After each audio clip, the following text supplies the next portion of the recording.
কোন খবরের ভিত্তিতে মঙ্গলবার সকালে বেলফাং নাকা পয়েন্টে একটি বিলাসবহুল গাড়ির সিএনজি সিলিন্ডারের ভেতর থেকে ৪৯ কেজি ৫০০ গাঁজা উদ্ধার করতে সক্ষম হয় পুলিশ। আটক করা হয় একজনকে। দীর্ঘ প্রায় ২.৫ ঘন্টা গাড়িতে তল্লাশি চালিয়ে পরবর্তীতে গাড়ি সমেত গাড়ি চালককে আটক করে থানায় নিয়ে আসে পুলিশ। এদিন এই অভিযানের নেতৃত্বে ছিলেন খোয়াইয়ের এসডিপিও রংদুলাল দেববর্মা, খোয়াই থানার ওসি সুবীর মালাকার, বাইজাল বাড়ি আউটপোস্টের ওসি রিপন উইচ সহ অন্যান্যরা। সকাল ১১টা নাগাদ খোয়াই থানাতে নিয়ে আসে তাদেরকে পুলিশ। ব্যুরো রিপোর্ট আরই ধর্মনগর।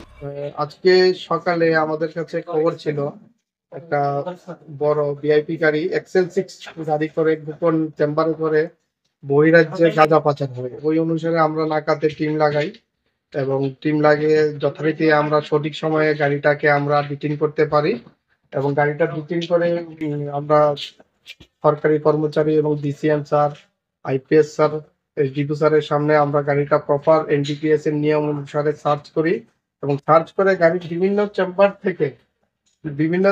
থেকে টোটাল 50 কেজি গাঁজা আমরা রিকভার করি এবং দেখা গেছে যে গাড়ির সিএনজির যে গ্যাস সিলিন্ডার ওই চেম্বারও ছিল। ঠিক আছে, তো কি দাস, বাবার নাম অমৃত দাস, বাড়ি সিগাই থানার আন্ডারে গোপাল নাম। গাড়িটাকে আগরতলা থেকে আসছিল? আগরতলার দিকে আসছে।